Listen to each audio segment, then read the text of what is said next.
You're listening to the No Labels, No Limits podcast with best-selling author Sarah Boxx, where you get the inside scoop on the steps action takers and decision makers take to align their purpose to their principles and achieve their goals in business and life. We focus on the mantra, no labels, no limits, no excuses.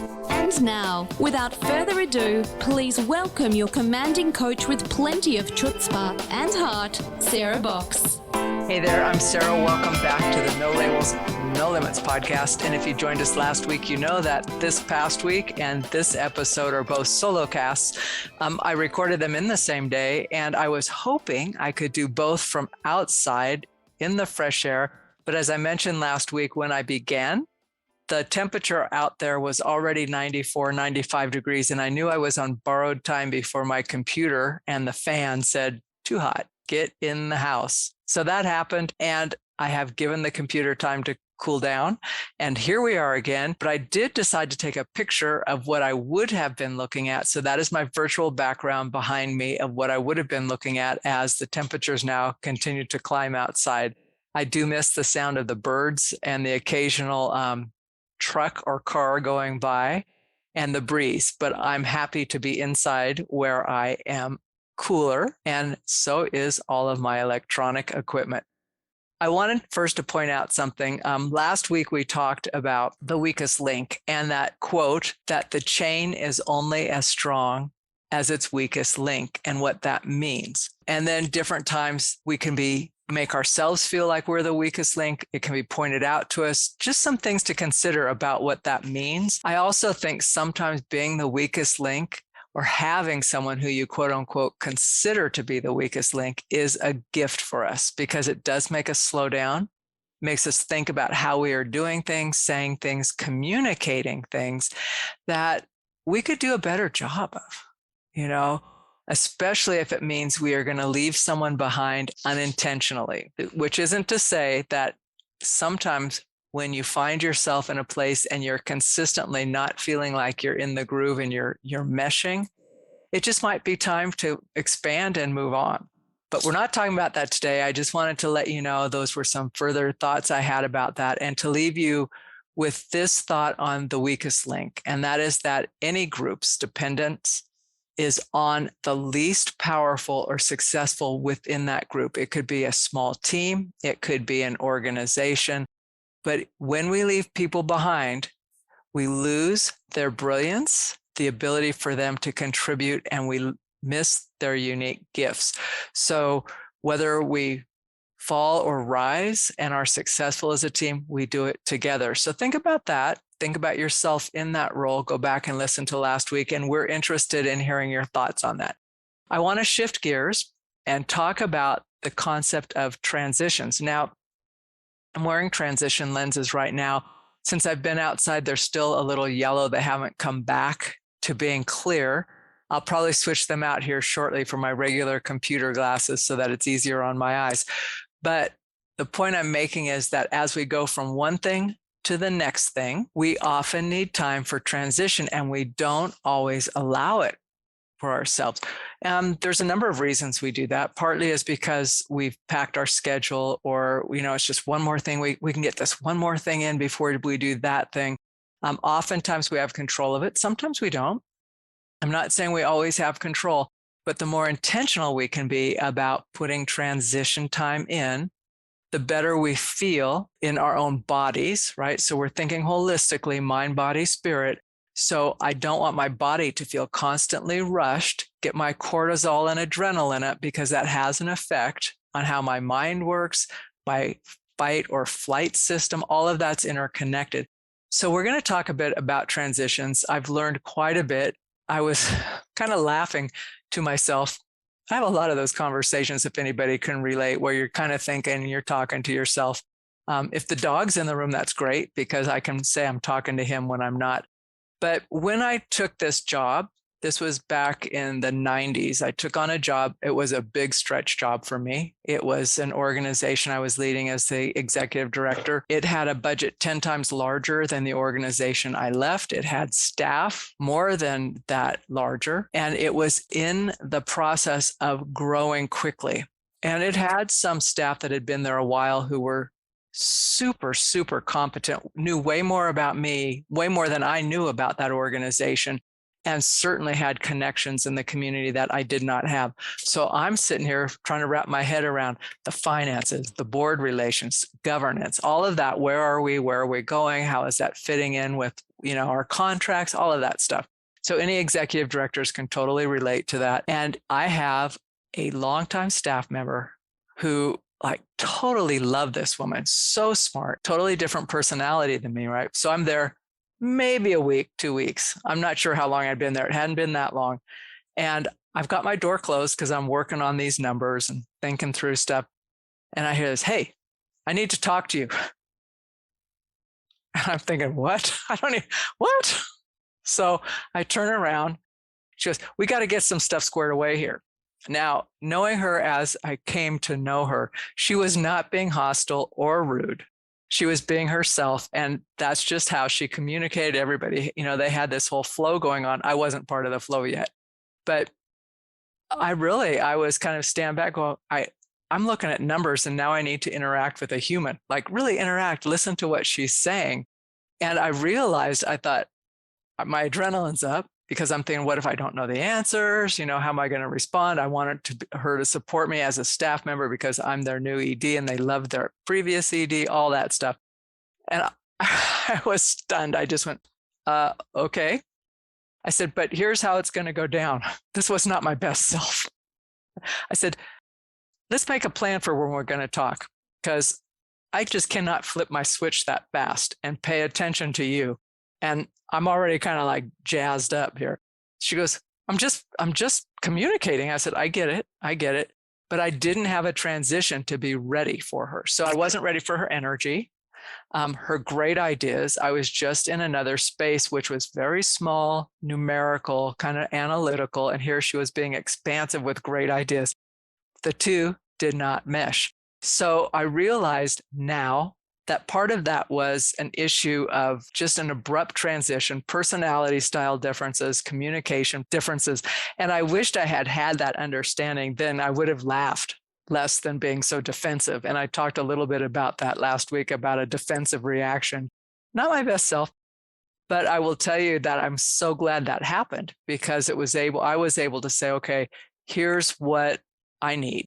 I didn't say this in these words, but I realized I need a little transition so I can prepare and just be ready and be open. So that is what transition time allows me. And when I'm really busy, and I don't know if this is true for all of you, but I'm going to make an assumption that it's true for at least some of you, that when we're really busy, it's easy to just jump from thing to thing to thing. And I'm wondering if you do that, like I often do that without paying attention. I just think, okay, I can cram this one thing in. Yes, I can help that. Oh, I can hop on a call. By the end of a day of doing that, it's like these lenses, they still aren't clear, right? I haven't given them a chance to be in a quiet, dark environment without a ton of light. I'm facing a window right now, so there's a lot of ambient light coming in, but I haven't given them that place to come back to be quote unquote quiet and become clear again. So I thought about that. And even myself, like when I come out of work days and I leave my office, I have a home office, so it's not like a long commute, right? So when I leave my office and I open the office door and walk out, it's family time, right? There's things going on. What time's dinner? Or am I cooking dinner? All that. And honestly, if I haven't had a transition, it doesn't compute. I'm thinking, oh yeah, what time is it? Oh yeah, sure. I have thoughts about that. I haven't formulated them. So I've learned recently, I've put back in practice. I've known this. I just put it back in practice, that I need some transition time. So that might be taking a walk if it's not too hot, right? If I grab the dog and go, or it might be sitting in quiet meditation for a few minutes, or going out onto the patio. The tree over my corner here, the tall tree, that shade spot under it will be in the middle of the lawn later in the afternoon. It's a huge shade spot. So it's easy to sit there in a chair. The breezes always come up here in the afternoon. High desert pulls them in off the mountains. But just to sit there for a few minutes and listen and be quiet and breathe, or to stand and stretch and be outside. But honestly, 5 to 10 minutes of that makes a huge difference. It also, when I do that and I I'll be working similar to, like I said in that example, I could be working on numbers or something very technical, but need to go on a meeting with my team. And frankly, these are meetings I look forward to every week. Same time, same bat channel. We all hop on from our different corners of the US, and I look forward to it. But if I don't give myself a break for at least 10 or 15 minutes before that, and I just jump in from one meeting to the next, I really have a hard time. It takes me about 4 to 5 minutes to really get into the group. But also it can take me a little longer to start remembering what I wanted to share or to contribute to questions that come up, not as a leader, but as a contributor, right? So with that in mind, I've put transition time into my day. So that's around a day or a task kind of things. But I want to take the concept of transition a little further. We set goals for ourselves, we set goals for our organizations, and we would like to have all that stuff happen right away. But I wonder what would happen if you got all of what you wanted right away. So I have a couple of long-term clients who have made huge, huge gains. If you look at them today from where they were 5 or 10 years ago, the core of the organization is the same in terms of its values, its mission, its vision, but the growth of the individuals within, how they work, how much more connected they are, how clear they are, all of that has evolved. And as that has evolved incrementally over time, they've totally changed many of their services or enhanced them or have really shifted how they deliver. So they're not doing the same stuff over and over necessarily. They're carrying the same mission and purpose, very focused, right? But they've allowed that space. They've made these incremental changes. They've had time for transition. But if you just took a beginning look at where they were and where they are today, it's actually, much of it is exactly where they said they wanted to be, but they didn't have a clear path forward. And it was this one piece of just going one step at a time and growing into that new vision, right? So there's that transition time, almost a forced transition time between their roles, either as leaders or as teammates or organizations or within the community, really within their roles and their own personal, individual, and professional growth. But that takes time, right? It takes time. And as they grow, they share with each other, and you get this symbiotic kind of growth that exponentially multiplies. The saying we are better together is not just a platitude. We are better together. So I was thinking about those things, and we often can find folks who want to have what someone else has, right? So someone could look at either of those organizations. There's so many examples, right? I want what that coach and consultant has, right? We can want that, but if we're not mentally prepared, we don't have the systems in place, we don't have our self-perceptions aligned with that, even if it came to us, we wouldn't be able to handle it, not well and not sustainably. So I kind of think having these forced transition times is powerful. It also gives us a little bit of time to think and reflect, to make sure that where we are going, the results we are getting, the life we are creating really aligns with who we are and what we're trying to accomplish, with grace, with kindness, and with impact. So my caution for myself is to challenge impatience, right? So when I'm feeling impatient, I want to challenge that impatience. I don't want to force change, because I will have a negative effect on long-term impact on me, and more importantly, on the people I get the chance to work with, whether they're clients or partners, friends in the community, collaborators. Oh my gosh, some of my podcast guests are amazing. Well, actually, I kind of like all of them, because otherwise they wouldn't be on the podcast. But there's just some that I've stayed in contact with, and they're amazing. And I think about, when we don't have that kind of curiosity mindset, often called the beginner's mind, and we come and our cup is already full, we already know everything, or we think we do, there's no way we can add more to that until we either empty the cup and make space for brand new, or maybe build up a higher rim around the cup. But it takes time to do that, for that to get strong. Sometimes it's, a short amount of time, sometimes it's longer, but it takes that intention to do that. So for me, I have added in very intentionally transition times in my day. When I get up in the morning, I have a routine, and it's basically, I modeled it on Hal Elrod. If anybody knows the Miracle Morning and the Savers practice, then you know what I'm talking about. And I do that. And then depending on how hot it is, I will either have some breakfast and go for a walk, or I'll have to do the walk and then come back and have breakfast and then transition into work. And that has provided me not only time to do my exercise and the things that I need to do to be ready to serve and be, basically be helpful to people. It lets me do it with ease so that I don't feel all amped up and anxious. And the more I do that, actually at the end of the day, the more I've accomplished and the better I feel about my day. And then I do transition later in the day. So sometimes that's just sitting, like I said, and breathing outside, going for a walk, listening to some music. For each one of it's different, but I try to always leave myself 5, 15, and if I have it, half an hour between things, which may seem like a lot of time. But boy, when I come back to my desk or whatever I'm doing, like it may be a call or a Zoom, much like this, I come back refreshed. I come back energized and enthusiastic.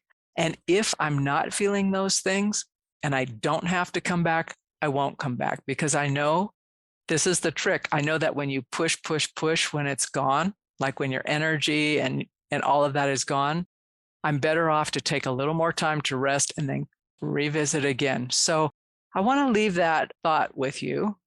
And then the next podcast, we're going to talk about really that link between mind, body, and spirit as we show up at work. So I hope to see you back on the podcast next week.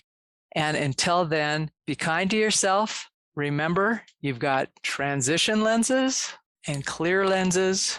And depending on how many times you have to change, it may take a long time for them to come clear again. So go ahead, take care of yourself, because unless you do, you won't be your best self and we'll miss out on you. All right, see you next week. You've been listening to the No Labels, No Limits podcast with best-selling author, change agent, and strategic vision coach, Sarah Boxx.